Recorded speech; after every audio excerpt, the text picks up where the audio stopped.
Hello అందరికీ. మేము ఇక్కడ ఏం చేస్తున్నామంటే జాతర చేస్తున్నాము. అంటే పూజ అనమాట. ఇది నార్మల్ టైంలో కూడా చేసుకోవచ్చు, లేదా పెళ్లి టైంలో కూడా చేస్తూ ఉంటారు.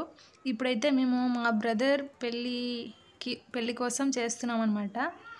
ఇక్కడ ఏంటంటే పెళ్ళి కొడుకు ఇంకా అమ్మగారు ఇంకా వదిన గారు ఇట్లా కుండలను ఎత్తుకొని ఇంటి దగ్గర నుంచి ఊరంతా ఊరి చివరి వరకు ఇలా కుండలు ఎత్తుకొని ఊరేగింపుగా వెళ్తారన్నమాట.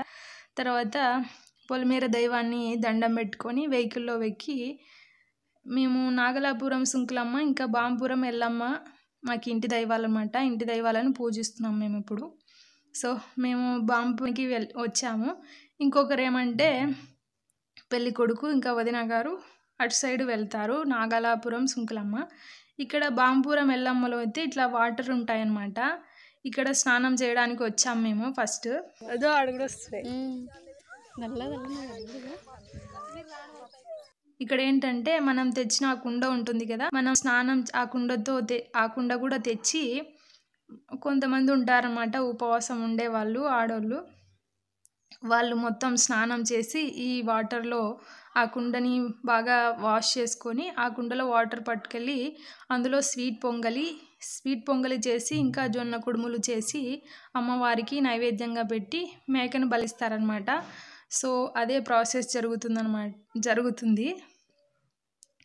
అమ్మవారికి ఏది మనం నాన్ వెజ్ పెట్టారనమాట. ఓకే, స్నానం చేసి వచ్చిన తర్వాత ఇక్కడ టిఫిన్ పెడుతున్నారనమాట.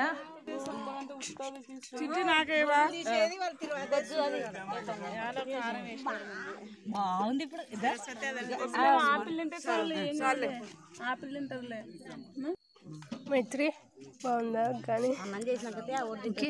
ఇంకా టిఫిన్ చేసిన తర్వాత స్వీట్ పొంగల్ చేసేవాళ్ళు స్వీట్ పొంగలి ఇలా జొన్న కుడుములు అన్నీ చేస్తారనమాట. చేసి అమ్మవారి దగ్గరికి తీసుకెళ్తారు. మేమేంటంటే ఫస్టే వచ్చామన్నమాట అమ్మవారికి శారీ పెట్టడానికి. నేను ఫస్ట్ వెళ్ళొచ్చాను కాబట్టి మళ్ళీ గుడికి వెళ్తున్నప్పుడు నేను వెళ్ళలేదన్నమాట, వీడియో తీయలేదు. మీరు ఆ వీడియో చూడాలంటే లాస్ట్ ఇయర్ నేను పెట్టాను, ఆ వీడియోలో చూడొచ్చు. తర్వాత ఏంటంటే బలిచ్చిన మేకను తెచ్చి కట్ చేసి వండాలంటే చాలా టైం పడుతుంది కదా, అందుకే ఫస్ట్ ఆకలేస్తుంది కాబట్టి అందరికీ కొంచెం స్వీటు కొంచెం గుగ్గిళ్ళు ఇంకా ఏదో పెడతారనమాట. సో వంట రెడీ అయిన తర్వాత భోజనాలు పెడతారు. రెసిపీస్ ఏంటంటే మటన్ కర్రీ, బగారా రైస్, పెరుగు పచ్చడి. వెజిటేరియన్ కోసం వంకాయ కర్రీ చేశారు. ఓకే, ఇలా చేస్తారనమాట. ఓకే, అక్కడ భోజనాలు జరుగుతున్నాయి. ఇక్కడ నేను కూడా తింటున్నాను. నేను సరిగా చెప్పానా అనుకుంటున్నాను. Okay, bye.